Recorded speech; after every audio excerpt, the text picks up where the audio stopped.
여러분 안녕하세요. 퍼플스완입니다. 무척 덥죠? 덥습니다.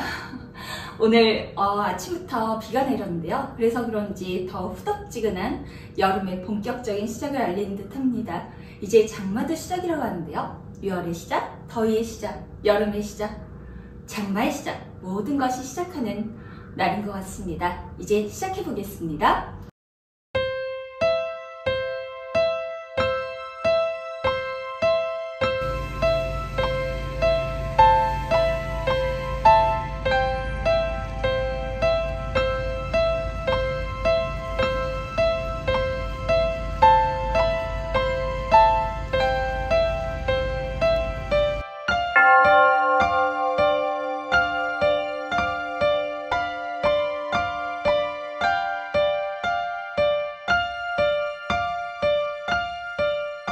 걸어도 걸어도 Still Walking. 걸어도 걸어도는 한 가족의 영화입니다. 네, 이제 시작하겠습니다. 너무 더워서 제가 후후후 합니다. 사실은 오늘 에어컨이 고장나서 지금 저는 굉장한 찜통 더위 안에서 촬영을 하고 있습니다. 지금 땀이 막 주룩주룩 흐르는데요. 끝까지 잘 지켜나가 보도록 하겠습니다.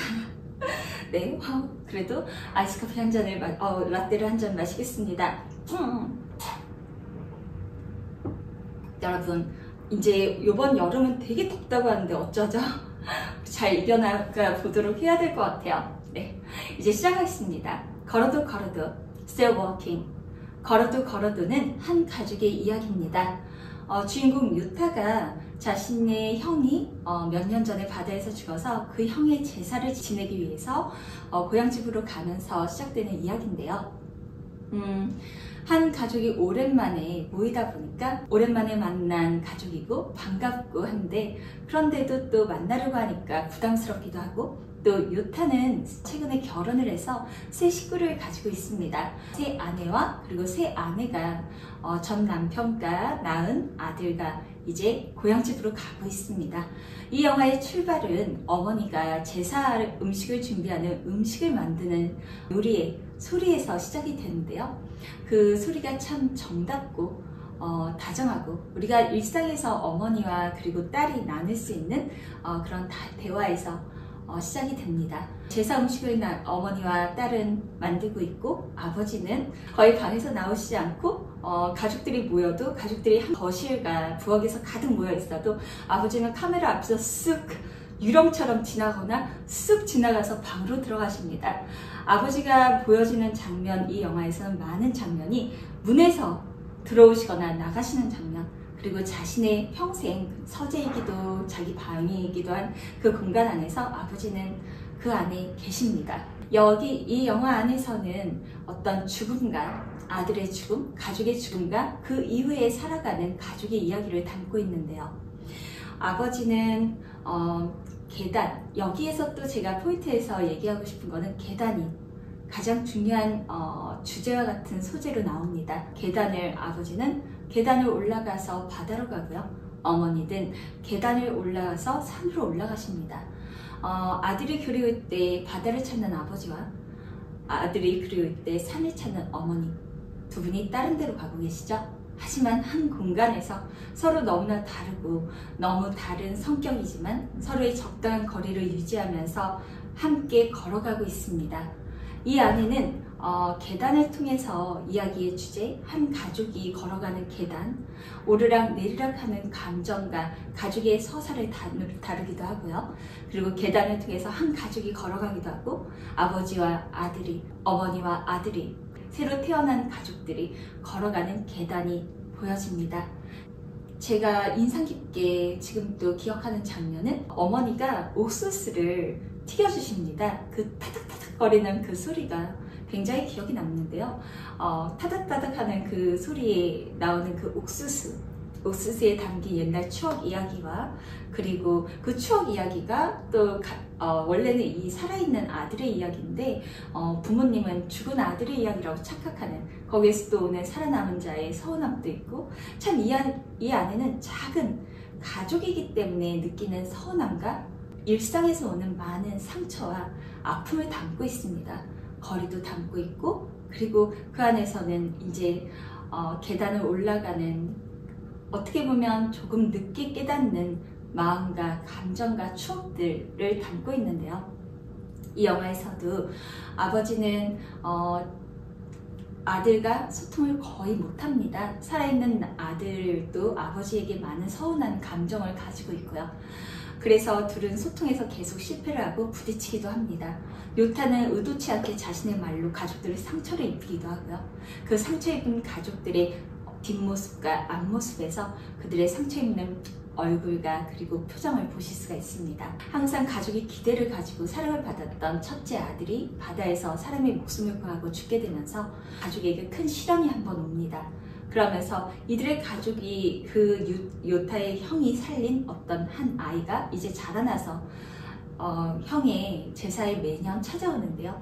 그 매년 찾아오는 그 아이를 맞이하는 가족들의 모습은 다 다릅니다. 아버지는 외면을 하고 계시고 어머니는 마주 앉아서 그 아이가 더우니까 땀을 흘리니까 선풍기도 가져다 주고 친절하고 웃음도 하고 그리고 농담도 많이 들뜬 듯 보이시는데요. 그리고 나서 그 아이가 가고 나서 저녁에 요타가 어머니에게 이제 그 아이 그만 오라고 하시죠 라고 했을 때 어머니는 그렇게 하지 않겠다고 하십니다. 그때 그 장면이 굉장히 인상 깊습니다. 바느질을 하시면서 어머니는 계속 딴 곳을 보시면서 그 바느질을 하고 있고요. 아들이 이제 그만 오라고 하죠. 아니 왜? 난데? 라고 표현하십니다. 그러면서 충분히 왔고 이제 덜 그만 와도 되지 않겠냐, 그 아이가 되게 힘들어 보인다 하실 때 어머니는 그래도 와야 된다, 그 아이 때문에 난 아이를 잃었다, 내 가족을 잃었다고 표현하십니다.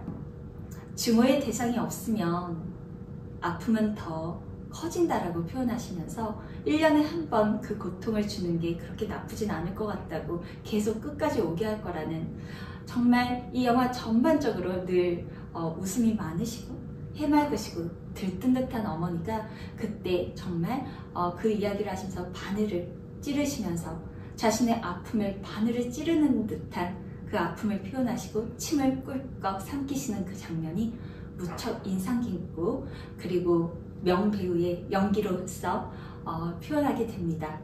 감독님은 자신의 어머니에 대한 기억을 많이 담으셨다고 했습니다.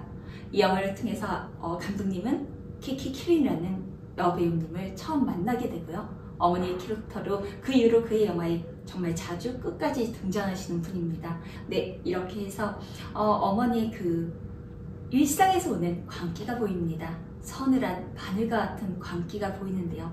이렇게 친절하고 그리고 약간 생각도 없이 들뜬 듯한 인물이 다 생각을 하고 아픔을 가지고 있고 그 바늘을 가지고 있고 자신이 그 바늘을 찌르면서 바느질을 하면서 그 고통을 삼키고 광기를 삼키는 그 모습이 섬뜩하고도 인상 깊은 장면입니다.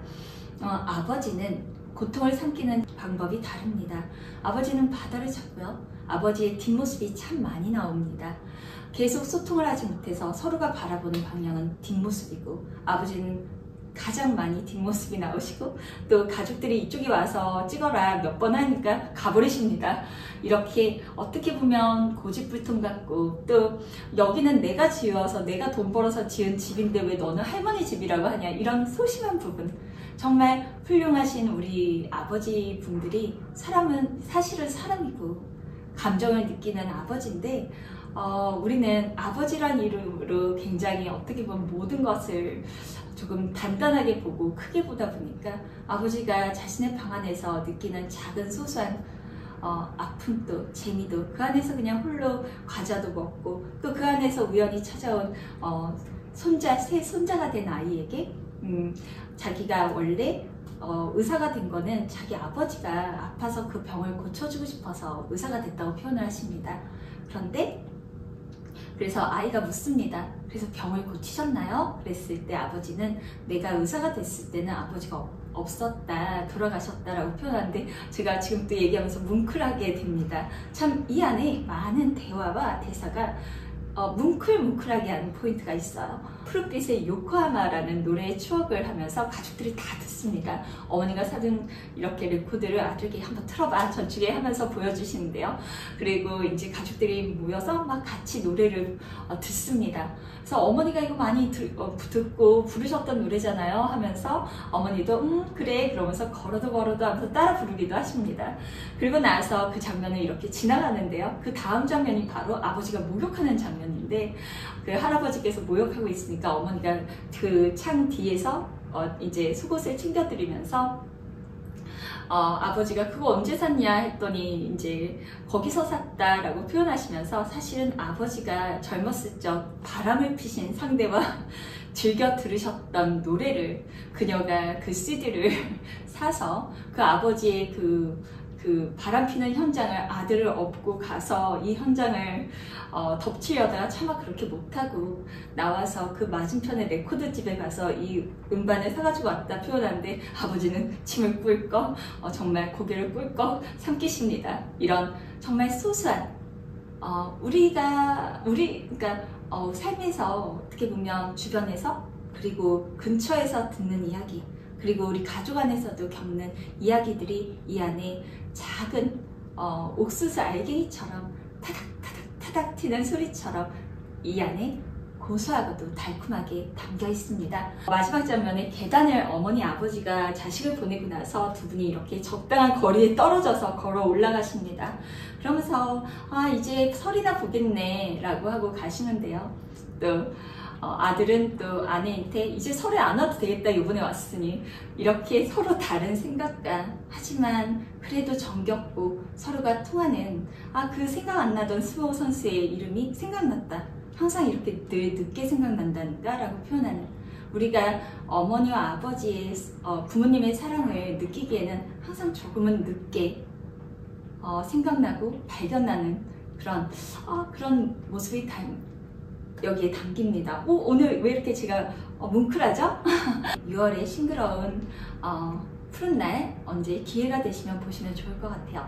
마지막 장면에 이 원래 묘에서 산수 근처에서 어머니가 아들하고 오면서 그런 얘기를 해요.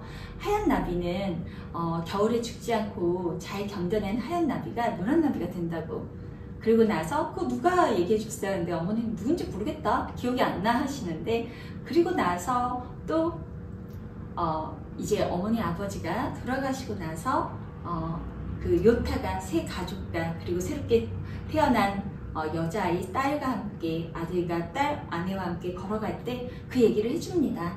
흰 나비는 노란 나비는 흰 나비가 지난 겨울을 죽지 않고 잘 견뎌서 노란 나비가 됐대 표현하는데 그거 누가 말해줬어요? 하는데 아들도 글쎄 누가 얘기했을지?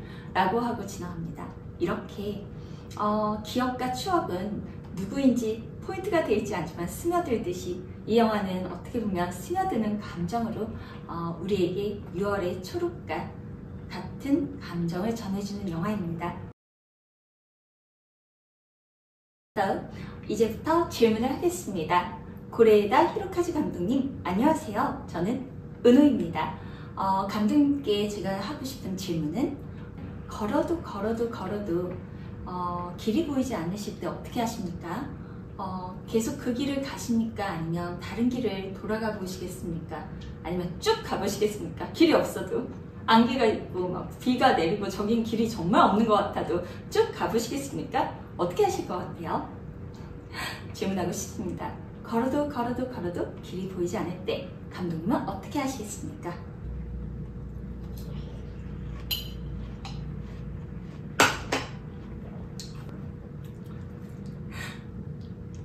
퍼플스완을 구독해주시는 여러분 벌써 38분의 구독자님들이 생겼습니다. 여러분 너무 감사드리고요. 아직 부족한 점이 많지만 더욱더 걸어도 지치지 않고 끝까지 열심히 하겠습니다. 감사합니다. 모든 날들이 빛나시길. 예쁘고 고운 날, 싱그럽고 시원한 날 화이팅 하세요. 감사합니다.